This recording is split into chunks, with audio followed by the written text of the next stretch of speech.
Hello.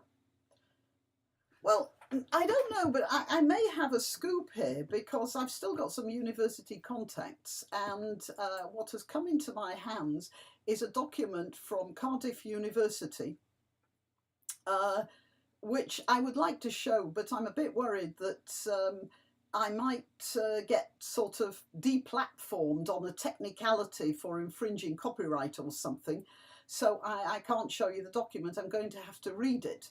And it's the event and speaker booking form for Cardiff University. And it says here, the purpose of this form is to ensure that all events are organised to meet the standards set out in the university's code of practice to ensure freedom of speech. You know, that reminds me of all those countries that call themselves the Democratic Republic of, or the People's Democratic Republic of, and you can be absolutely certain that they are neither for the people nor democratic, nor in most cases republics either. Anyway, this is a freedom of speech form. This form is also designed to identify how the university can assist, God help us from people who assist, with security / other arrangements where speakers / topics may be at risk of disruption / protest. They do like their /, don't they? This document is, by the way, 5 pages and nearly 1,500 words long. So of necessity, I'm going to have to miss things out. I'm not trying to misrepresent anything. I'm just picking out pertinent bits. The next thing is a list of which parts of the form you have to fill out depending upon whether you're a member of staff or not. So I'm missing that out. Please note, if you do not complete Part B and the event is later deemed not to be low risk, permission may be withdrawn. And just in case you've forgotten, everyone, this form has been created to ensure freedom of speech. It is mandatory for all other organisers of a proposed event to complete Part A and Part B of this form in all cases. It's strongly advised that invitations or other arrangements for the proposed event are not sent prior to the booking being accepted. So, in other words, ask permission, you dangerous thinkers. We might actually close you down and you'll be forced into the embarrassing position of cancelling the speaker.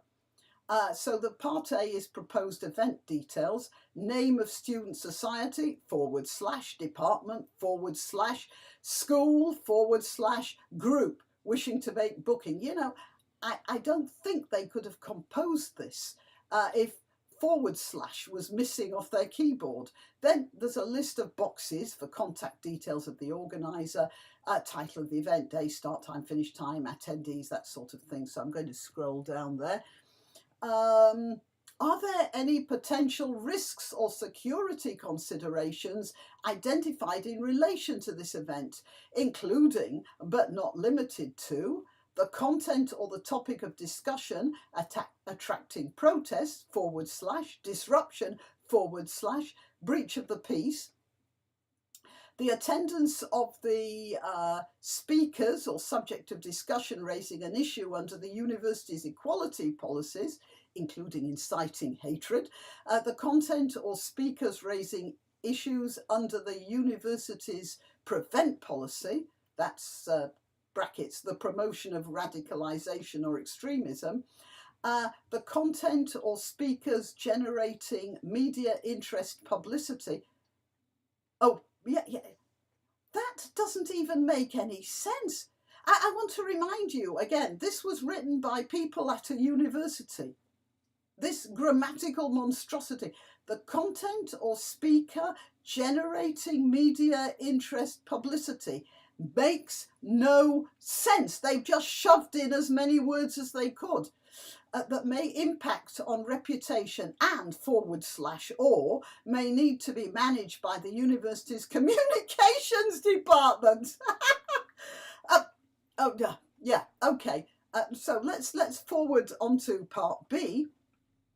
to be completed by all student and external organisers, and where a member of university staff organising an event has identified a potential risk. See Part A. Please note, where the booking requires completion of Part B, you will need to complete and submit this form 21 days prior to any event. That gives somebody 3 weeks to shut it down, of course. In the event that insufficient information is provided, the booking will not be made. So there. Then there's organisation, you know, whether you're pre-registering or ticketing or whatever.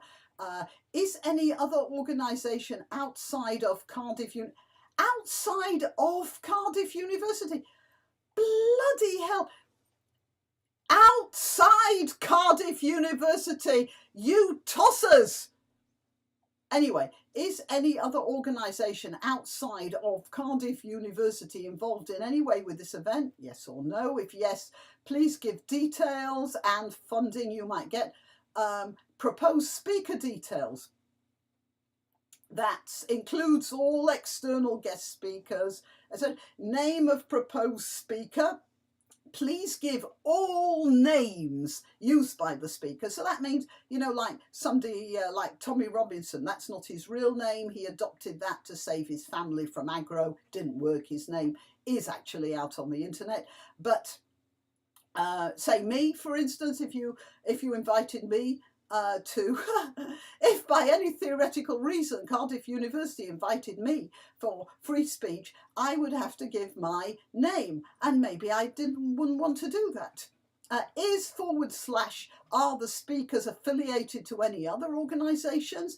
And details of the subject they'll be speaking about. So everything. So if I came to talk about free speech and mentioned that it's a nice day, then theoretically they could catch me for infringement.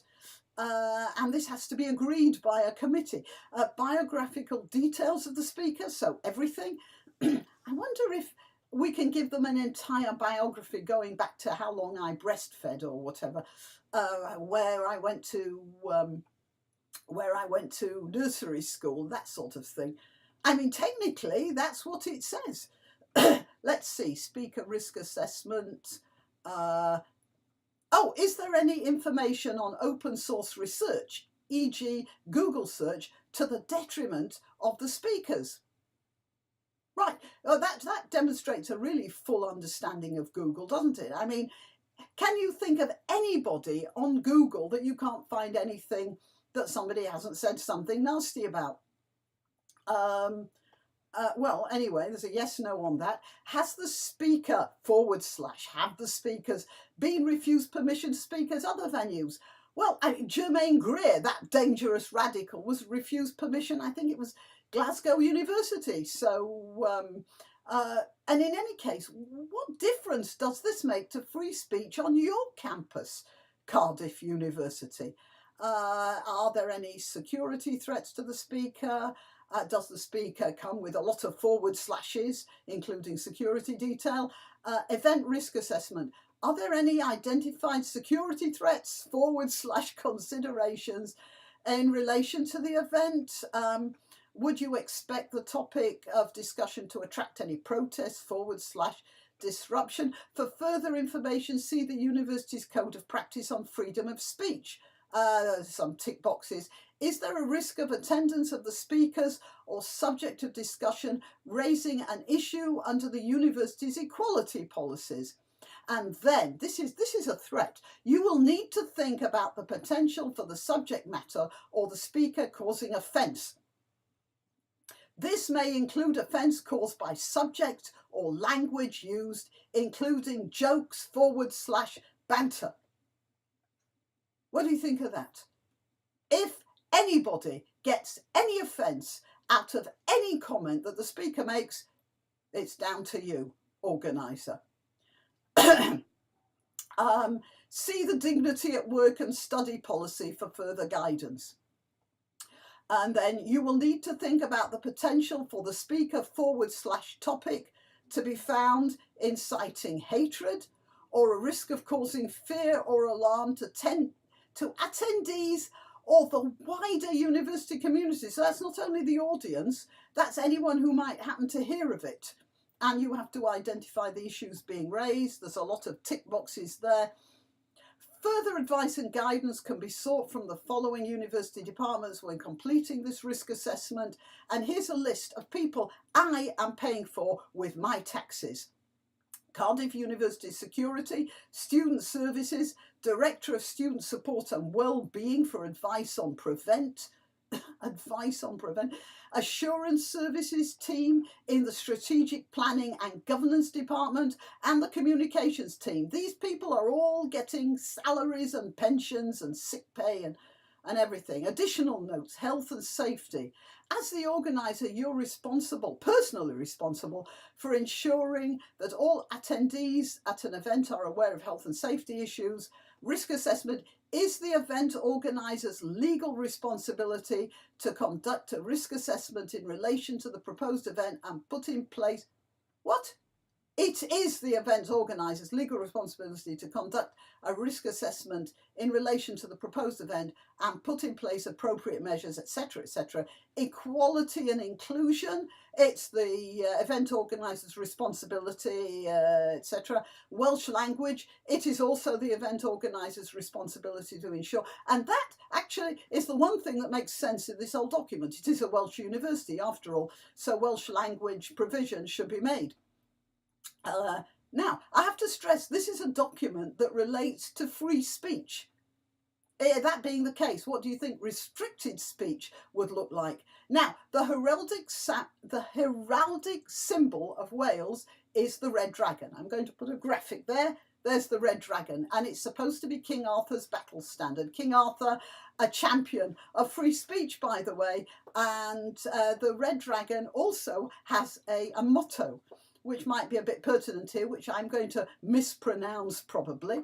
And it's in Welsh, so it's a bit awkward to read, but it's something like Wthraig goch ddrw cwchwn. Cwchwn. And what it means is the red dragon leads the way. It leads the way. Oh shit.